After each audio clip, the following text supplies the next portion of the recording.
এই 10টি অভ্যাস যদি তোমার মধ্যে থাকে তাহলে তুমি একজন জিনিয়াস ব্যক্তি। নাম্বার 1, সাধারণ মানুষ বিছানায় শোয়া মাত্রই ঘুমিয়ে যায়, কিন্তু জিনিয়াস ব্যক্তিদের মাথাতে সারাক্ষণ চিন্তাভাবনা চলতেই থাকে। নাম্বার 2, যারা অনেক বেশি মেধাবী হয় তারা বেশি সাজগোজ বা অপ্রয়োজনীয় ডিজাইনের উপর একদম নজর দেয় না, এইসব ফালতু কাজে তাদের সময় থাকে না। নাম্বার 3, জিনিয়াস ব্যক্তিদের প্রায় ভুলে যাওয়ার অভ্যাস থাকে, এর জন্য তারা নিজেদেরকেই মাঝে মাঝে বকাঝকা করে।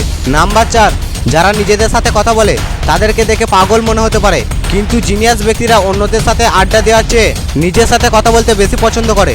নাম্বার 5, যারা বাস্তব সময় রাত জেগে কাজ করতে বা পড়াশোনা করতে পছন্দ করে তারাই হলো আসল জিনিয়াস।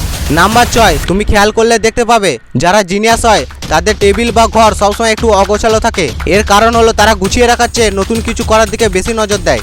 নাম্বার 7, তারা সব বিষয়কে নিয়ে বেশি ভাবনা চিন্তা করে, যেমন কেন হলো, কিভাবে হলো, এইসব বিষয়ে তাদের আগ্রহ একটু বেশি থাকে, এক কথায় তাদের কৌতূহলের কোনো শেষ নেই।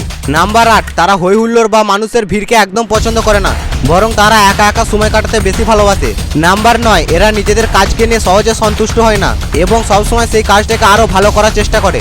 নাম্বার 10, জিনিয়াস ব্যক্তিদের ব্রেন এত দ্রুত কাজ করে যে অনেক সময় তো কথা বলার চেয়ে তাদের চিন্তার গতি বেশি থাকে।